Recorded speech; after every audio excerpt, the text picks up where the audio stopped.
Hello students, I am a lecturer. So in this video we have studied about the rural market segmentation. So in one by one slide we have discussed about its what are the meaning and its factors and bases, and in the last advantages or या फिर objectives of rural market segmentation. So let's start. First आता है इसमें meaning of rural market segmentation कि जो market segmentation है वो one of the most interesting और यूज़फुल टूल आता है मार्केटिंग मैनेजमेंट के लिए। उन्होंने क्या डिफाइन दी थी कि जो मार्केट सेगमेंटेशन है वो मेरे लिए मेथड है कि मैं अचीव कर पाऊँ मैक्सिमम मार्केट के रिस्पॉन्स को कुछ अपने लिमिटेड ही मार्केट रिसोर्सेज के अंदर और रिकॉग्नाइज कर पाऊँ कि क्या डिफरेंस आ रहा है मेरा रिस्पॉन्स ऑफ द करेक्टरिस्टिक्स में जब मैं various parts of the market में उसको जो एप्लीकेबल करूँगी। और ये जो है एक स्ट्रेटजी होती है जो डिवाइड करती है या फिर कॉन्कर करती है, जिसको मैं एडजस्ट करती हूँ मार्केटिंग की स्ट्रेटजीज़ को, ताकि मुझे कंज्यूमर की बिहेवियर में जो है वो डिफरेंस पता लग सके।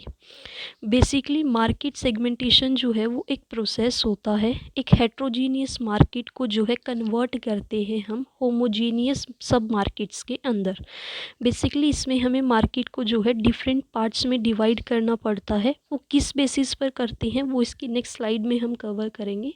तो ये था इसका रूरल मार्केट सेगमेंटेशन कि रूरल गांव के अंदर मुझे कैसे जो है अपनी मार्केट को सेगमेंट करना है और किस बेसिस पर मैं कर पाऊँगी। डेमोग्राफिक बेसिस पर, सोशियोग्राफी, सोशल, इन सब बेसिस पर मैं अपनी मार्केट को रूरल में मार्केट को जो है सब डिवाइड करूँगी। नेक्स्ट आता है इसमें कि क्या ऑब्जेक्टिव है मेरे रूरल मार्केट सेगमेंटेशन के। फर्स्ट आता है इसमें to make grouping of rural consumer on the basis of their homogeneous characters such as nature, habit, behavior, age, income, occupation, religion and etc. कि ग्रुप बनाना रूरल कंज्यूमर्स का किस basis पर, उनके homogeneous characteristics के basis पर कि उनका nature क्या है, उनका हैबिट क्या है, उनकी क्या बिहेवियर है, क्या उनका एज है।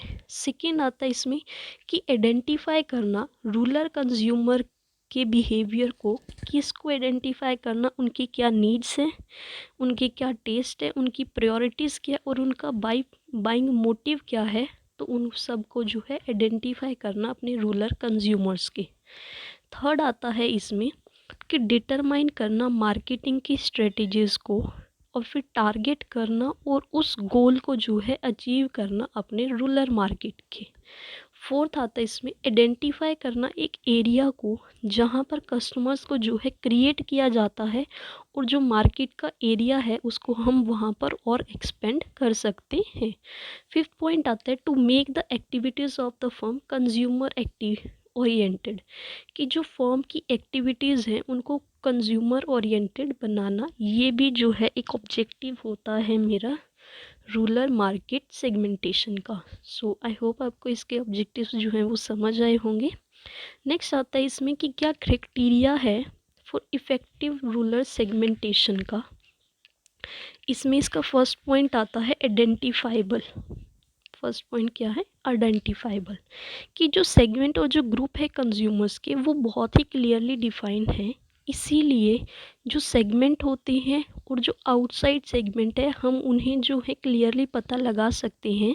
तो जो मार्केट है वो एबल होती है कि हम आइडेंटिफाई कर सकते हैं अपने मेंबर ऑफ सेगमेंट्स को कुछ स्पेसिफिक बेसिस पर और या फिर कुछ स्पेसिफिक कैरेक्टर्स पर। सेकेंड आता है इसमें मेजरेबल कि जो रूरल मार्केट सेगमेंटेशन है वो मेजरेबल होती है। कैसे? कि जो सेगमेंट है उसको फॉर्म किया जाता है कुछ वेरिएबल्स के हेल्प से और वो वेरिएबल्स को हम जो है मेज़र कर सकते हैं। So only then we are able, और तभी जो है हम एबल होते हैं कि हम डिस्क्राइब कर सकते हैं एग्जैक्ट सेगमेंट्स की टर्म्स को और डिफरेंस भी बता सकते हैं उन टर्म्स के बीच में जो कि हमारे लिए अंडरस्टूड होगा प्रॉपरली। कि एज के बीच में डिफरेंस बताना, एजुकेशन के बेसिस पर, फिर जेंडर वहाँ का क्या है, मेल कितने हैं, फीमेल क्या है, हम उन्हें जो है ईजिली मेजरेबल कर सकते हैं। थर्ड आता है इसमें एसेसिबल। एसेसिबल क्या है कि जो मार्केट है जो कि आइडेंटिफाइड है वो मस्ट भी जो है एसेसिबल है, ताकि फर्म जो है इजीली वहाँ तक पहुँच सके, और थ्रू एक सुटेबल मीन ऑफ कम्युनिकेशन के साथ और चैनल ऑफ डिस्ट्रीब्यूशन का यूज़ करके जो सेगमेंट है वो वहाँ तक एक फर्म तक जो है वो पहुँच सके। जो सेगमेंट है वो एसेसिबल होता है टू वेज में। फर्स्ट, जो मार्केटर होता है वो एबल होता है कि वो प्रोडक्ट्स और सर्विसेज की तरह अपने कंज्यूमर्स को अवेयर कर पाए। Secondly, they must get these products to them through distribution system at reasonable price। कि जो मार्केटर होता है वो अपने प्रोडक्ट को जो है डिस्ट्रीब्यूशन सिस्टम के साथ एक रीजनेबल प्राइस के साथ अपने प्रोडक्ट को जो है अपने कंज्यूमर्स तक भी पहुंचा सकता है। फोर्थ आता है इसमें रिस्पॉन्सिवनेस, कि जो आइडेंटिफाइड मार्केट सेगमेंट्स होती हैं वो रिस्पोंड करती है मार्केट के एफर्ट्स के फेवरेबल में भी। इसीलिए कहा जाता है जो मार्केटर है वो देख सकता है सेगमेंट को जो should have the needs of goods and services produced by him, कि जो भी उसकी गुड्स और सर्विसेज उसने प्रोड्यूस की हैं उसकी क्या क्या नीड्स हैं। तो इसीलिए इसको कहा जाता है कि जो डिज़ायर्ड रिस्पॉन्स है मेरे ग्रुप ऑफ रूरल कंज्यूमर्स का, वो उनकी तरफ जो है अवेयर होते हैं अपने बाइंग मोटिव को लेकर और अपनी बाइंग हैबिट्स को लेकर। फिफ्थ पॉइंट आता है इसमें सिग्निफिकेंट, कि जो अनदर क्राइटेरिया आता है मेरा इफ़ेक्टिव सेगमेंटेशन का, वो मस्ट बी वर्थ होता है हमारे लिए जब हम कल्टीवेट या फिर एक्सप्लोर करते हैं। तो जो पॉपुलेशन है अंडर सेगमेंट के अंदर, तो वो जो है सफिशिएंट परचेजिंग पावर होती है उनके पास, हम विलिंगली जो है उनको परचेज कर सकते हैं और हमारी एबिलिटी होनी चाहिए उसको पे करने की। फिर इसमें सिक्स पॉइंट आता है सब्सटेंशियल, कि जो सेगमेंट है वो बहुत ही लार्ज होता है जस्टिफाई करने के लिए एक सेपरेट मार्केटिंग प्रोग्राम को। तो ये हमारे लिए जो है लार्ज इनफ है कि जो मेरी इन्वेस्टमेंट है वो मुझे मार्केट में कैसे इन्वेस्ट करनी है और कौन सा प्रोडक्ट के ऊपर जो है वो इन्वेस्ट करनी है। फिर इसमें सेवेंथ पॉइंट आता है डिफरेंशिएबल, जो मार्केट है वो ओनली बेनिफिशियल है तभी जब हम उसके फीचर्स को जो है डिफरेंस या फिर डिस्टिंग्विशिंग कर सकते हैं। तो रूरल कंज्यूमर जो है वो आइडेंटिफाइड होता है अपने डिफरेंट सेगमेंट्स के पास। सो जो उनके रिसोर्सेज होते हैं वो डिफरेंट होते हैं अकॉर्डिंग टू अर्बन कंज्यूमर्स के। फिर इसमें लास्ट पॉइंट आता है जर्नल कंसीडरेशन, कि इसके साथ साथ जो मेरा रूरल सेगमेंटेशन है उसकी भी पोटेंशियली ग्रोथ होती रहती है, वो भी प्रॉफिटेबल होता है मेरे साथ, लेकिन उसमें जो है अनयूजुअल रिस्क कोई भी नहीं होता, उसमें मेरा कोई भी कॉम्पिटिटर नहीं होता, ना ही वहाँ के लोग ब्रांड नेम के साथ ज़्यादा कॉन्शियस होते हैं, वो डायरेक्टली जो है प्रोडक्ट को परचेज़ कर लेते हैं। सो ये तो इसके क्राइटेरिया कि कैसे जो है मेरी रूरल मार्केट सेगमेंटेशन जो है वो इफ़ेक्टिव हो सकती है। सो आई होप आपको ये समझ आया होगा। नेक्स्ट अब इसमें आता है कि किस बेसिस पर जो है मैं मार्केट सेगमेंटेशन कर सकती हूँ। अभी मैंने पीछे भी बताया फोर ज्योग्राफिक सेगमेंटेशन। इसमें क्या है, ये बहुत ही ज़्यादा मोस्ट और सिंपल और कन्वीनियंट है और बहुत ही पॉपुलर रूरल मार्केट सेगमेंटेशन है। इसमें क्या होता है, ज्योग्राफी के बेसिस पर जो है हम अपनी चीज़ों को जो है मार्केट को जो है वो डिवाइड करते हैं। ज्योग्राफी में कौन कौन सी आ जाएंगी, कि जो मुझे रीज़न वहाँ का क्या है, नॉर्थ में है, ईस्ट में, वेस्ट में, साउथ में, उस बेसिस पर मार्केट को डिवाइड करना। फिर डायनेस्टी, कि वहाँ पर हाई पॉपुलेशन है, मॉडरेट पॉपुलेशन है या फिर लेस पॉपुलेशन है। फिर वहाँ का क्लाइमेट कैसा है, हॉट है, कोल्ड है, ह्यूमिड है, रेनी है, उनके बेसिस पर जो है अपनी मार्केट को डिवाइड करना, उसको बोलते हैं ज्योग्राफिक सेगमेंटेशन। फिर सेकंड आता है इसमें डेमोग्राफिक सेगमेंटेशन, कि जो डेमोग्राफिक सेगमेंटेशन है वो बहुत ही इम्पॉर्टेंट है और बहुत ही मोस्ट पर्पसफुल बेसिस होता है जिस पे हम मार्केट को सेगमेंट करते हैं। उसमें क्या क्या आता है, कि जेंडर वहाँ का क्या है, मेल है, फीमेल है। फिर वहाँ की एज, क्योंकि मुझे जो अपना प्रोडक्ट बनाना है वो मेल्स के लिए बनाना है या फीमेल्स के लिए, फिर उनकी एज क्या होगी, चिल्ड्रंस होंगे, वो टीनेजर्स होंगे, उस बेसिस पर मार्केट को डिवाइड करना। फिर थर्ड पॉइंट आता है इसमें इनकम, कि वहाँ के लोगों की इनकम क्या है, वो कितना वहाँ कमा रहे हैं, हाई इनकम है, मिडिल इनकम है या लोअर इनकम ग्रुप्स के पीपल वहाँ पर रहते हैं। फिर उनकी एजुकेशन के हिसाब से कि वो लोग जो है वो इलिटरेट है या फिर इलिटरेट है। फिर उनका ऑक्यूपेशन क्या है, कि वो फार्मर है या सैलरीड पर्सन है। फिर रीज़न, रिलीजन, कि वो हिंदू है, मुस्लिम है, सिख है, क्रिश्चियन है, क्या है। फिर उनकी कास्ट अपर कास्ट के लोग हैं या लोअर कास्ट के लोग हैं। फिर वो फैमिली स्ट्रक्चर की उस गांव में रूरल एरियाज़ में लोग ज़्यादातर जॉइंट फैमिली रहते हैं या फिर न्यूक्लियर फैमिली रहते हैं। तो उस बेसिस पर जो है हम अपनी मार्केट को डिवाइड करते हैं डेमोग्राफिक सेगमेंटेशन में।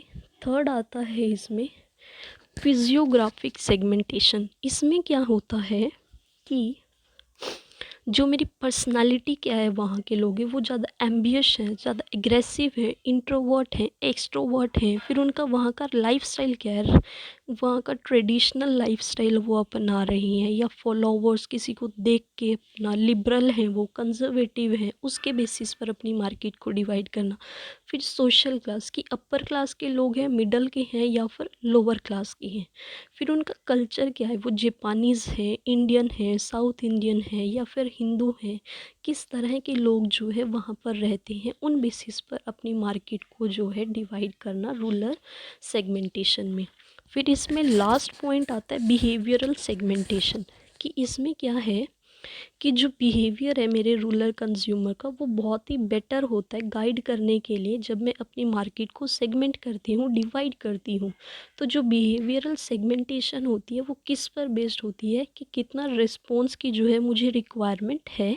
तो जो बिहेवियरल सेगमेंटेशन है उसमें क्या क्या इन्वॉल्व होता है कि वहाँ का यूसेज रेट क्या है, कि वहाँ पर लाइट यूज़र्स हैं, मीडियम यूज़र्स हैं, हैवी यूज़र्स हैं। फिर बेनिफिट सॉर्ट क्या है, कि क्वालिटी है, ड्यूरेबिलिटी है, प्रेस्टीज है, एफिशिएंसी है। फिर वहाँ का लॉयल्टी स्टेटस क्या है, कि लोग जो हैं उस प्रोडक्ट के लिए या फिर जो भी मैं मार्केट को डिवाइड करूँगी उसको लेके कितने लॉयल होंगे, स्ट्रॉन्ग होंगे, वीक होंगे या फिर नॉन लॉयल होंगे। फिर वहाँ के रहने वाले लोगों का यूज़र स्टेटस क्या है, वो उस चीज़ को फर्स्ट टाइम यूज़ करेंगे या वो एक्स यूज़र्स हैं जो पहले उस चीज़ को यूज़ कर चुके हैं, या रेगुलर यूज़र्स हैं या फिर वो पोटेंशियल यूज़र्स हैं। फिर ओकेजन, किस ओकेजन के लोग रहते हैं। फेस्टिवल्स में मुझे अपनी मार्केट को डिवाइड करना है, मेलाज में, मैरिज के टाइम पर। फिर प्लेस ऑफ परचेज़ क्या होना चाहिए, कि वहाँ पर विलेज शॉप्स होनी चाहिए या हाट बाज़ार होना चाहिए या नियर बाय सिटीज़ के खोला जाए या फिर मेलाज वगैरह में हम अपनी मार्केट को जो है वो डिवाइड कर सकते हैं। तो ये था इसका बिहेवियरल सेगमेंटेशन। सो इन 4 बेसिस पर जो है हम अपनी रूरल मार्केट सेगमेंटेशन को जो है डिवाइड कर सकते हैं। सो आई होप आपको ये अच्छे से समझ आ गया होगा। ये हमने पिछली वीडियोस में भी कवर किया, +1 से हम पढ़ते आ रहे हैं मार्केट सेगमेंटेशन, उसमें भी ये सेम ही पॉइंट्स हैं। अगर आप मेरी +2 वाली या +1 वाली या फिर बीकॉम वाली भी वीडियोस उठा के देखोगे तो उसमें सेम ही है ये सब कुछ। अब इसमें नेक्स्ट क्या आता है कि एडवांटेजेस क्या हैं मेरे रूरल सेगमेंटेशन के। फर्स्ट आता है इसमें नॉलेज ऑफ मार्केटिंग अपॉर्चुनिटीज़, कि अंडर मार्केट सेगमेंटेशन के अंडर जो मार्केटर होता है वो एक बेटर पोजीशन पर होता है, जो लोकेट और कंपेयर कर सकता है अपनी मार्केटिंग की अपॉर्चुनिटीज़ को डिफरेंट रूरल एरियाज़ के अंदर। सो इन मार्केट एरिया में जो रिस्पॉन्स है मेरे रूरल कंज्यूमर्स का वो देखा जाता है कि वो बहुत ही पुअर है, और जो स्ट्रेटजीज़ हैं अप्रोच की वो रीएडजस्टेड है, उनको दोबारा दोबारा जो है एडजस्ट करना पड़ता है, तभी जो है जो सेल्स है मेरी वो पुश्ड अप जो है होती रहती है। फिर इसमें सेकंड आता है कस्टमर ओरिएंटेड स्ट्रेटजी, कि जो मेरी रूरल मार्केट सेगमेंटेशन है वो इम्प्रूव करती है कंपनी की अंडरस्टैंडिंग को, कि क्यों जो है कस्टमर वो कर रहे हैं और क्यों वो परचेज़ नहीं कर रहे मेरे सर्टेन प्रोडक्ट्स और सर्विसेज को। तो ये प्रोवाइड किया जाता है एक अंडरस्टैंडिंग में कि कैसे जो है कंपनी जो है वो एडजस्टमेंट करती है और मिलाती है अपने मार्केट डिमांड्स को रूरल एरियाज़ के साथ। फिर इसमें थर्ड आता है पुअर एलोकेशन ऑफ रिसोर्सेज, कि जो सेगमेंटेशन है वो लेड करती है टू कि वो प्रॉपर एलोकेशन करेगी अपने मार्केट के रिसोर्सेज का। क्यों? क्योंकि वहाँ पर कुछ ही स्पेसिफिक कस्टमर्स के ग्रुप होते हैं जिनका फोकस होता है हमारी मार्केटिंग की एफर्ट्स के ऊपर, और जो मेरे टारगेट मार्केट से हम उनको जो है सर्व भी कर सकते हैं।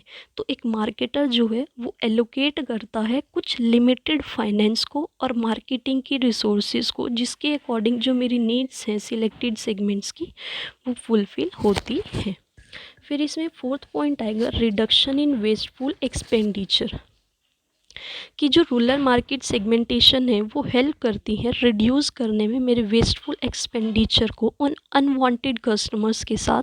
तो एक मार्केटर जो है वो फोकस करता है और बनाता है एक्सपेंडिचर को एक पर्टिकुलर कस्टमर्स ग्रुप के साथ जो कि प्रॉफिटेबल होते हैं हमारे लिए। फिर इसमें फिफ्थ पॉइंट आता है better assessment of the competition, कि जो मार्केट सेगमेंटेशन होती है वो हमारी हेल्प करती है कि मैं असेसिंग कर पाऊँ करेक्टली स्ट्रेंथ को अपनी और जो भी मेरी वीकनेस है कॉम्पिटिटर की। तो ये असेसमेंट जो है वो मेरी हेल्प करती है मार्केटर की कि मैं अडॉप्ट कर पाऊँ अपनी मार्केटिंग की स्ट्रेटेजीज़ को, जिसमें मेरे डिफरेंट मार्केटिंग के जो भी अकाउंट्स हैं कॉम्पिटिटर स्ट्रेटजीज़ के, उनको हम कैसे जो है हैंडल कर पाएंगे। तो मार्केट सेगमेंटेशन जो है वो मेरी हेल्प करती है जानने में कि लेवल ऑफ कंपटीशन क्या आ रहा है मेरा ईच सेगमेंट के अंदर। फिर इसमें सिक्स पॉइंट आता है एडजस्टमेंट इन प्रोडक्ट्स, कि इन रूरल मार्केटिंग में वो मेरी हेल्प करते हैं मार्केट सेगमेंटेशन एक मार्केटर, कि मैं इजीली जो है फाइनर एडजस्टमेंट कर पाऊँ अपने प्रोडक्ट में, और जो मार्केट की कम्युनिकेशन है वो अकॉर्डिंग टू उनकी नीड्स के अकॉर्डिंग, उनका क्या नेचर है, उनका क्या टेस्ट है रूरल कंज्यूमर्स का, उसके अकॉर्डिंग जो है मैं उसको चेंज कर पाऊँ। सेवेंथ पॉइंट आता है इसमें इंक्रीज इन सेल्स वॉल्यूम, कि जब मैं सेगमेंटेशन करती हूँ अपने मार्केट में तो एक मार्केटर जो है वो सेल के वॉल्यूम को जो है वो इंक्रीज़ कर देता है। क्यों?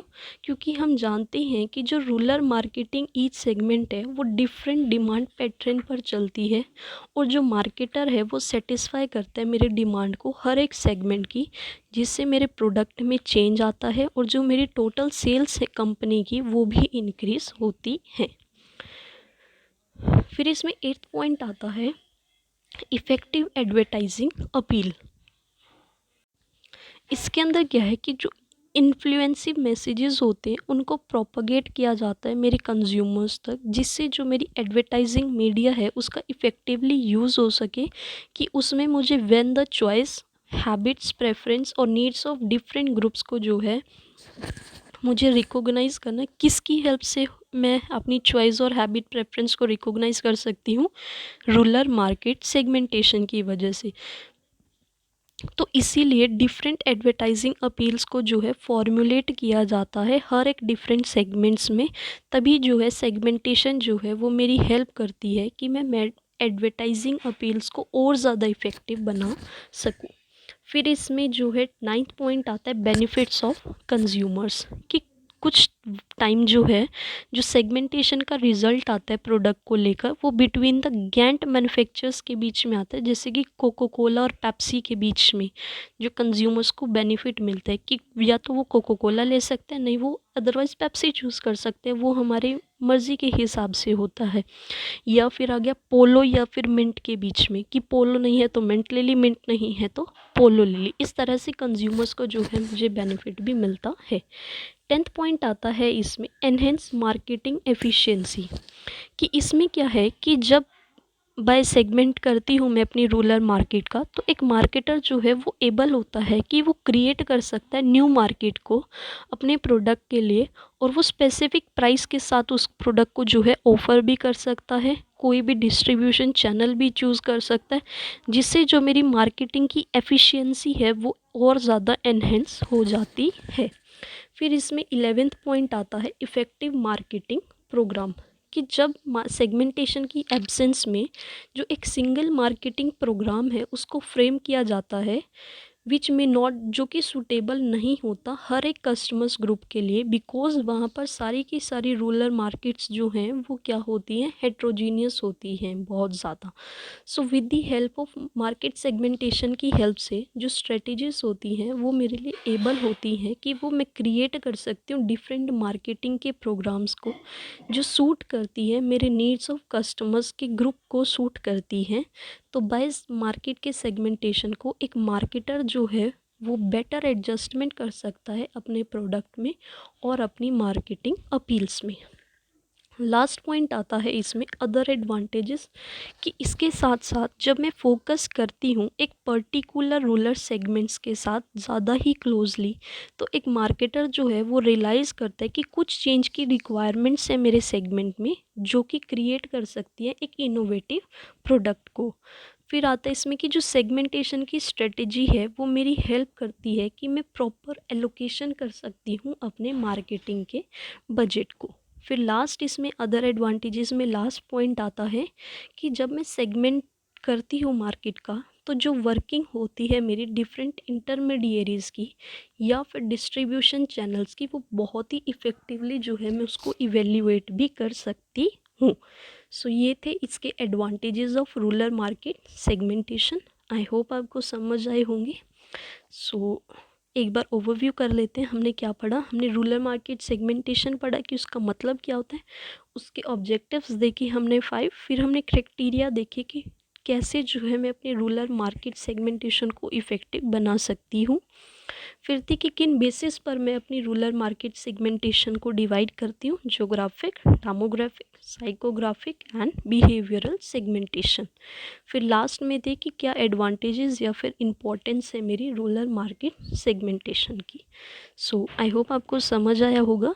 सो if you have any doubt, you will comment down. I will explain you in another video or in comment section also. So thank you so much. If you like it, then please subscribe my channel, like, comment and share. Thank you.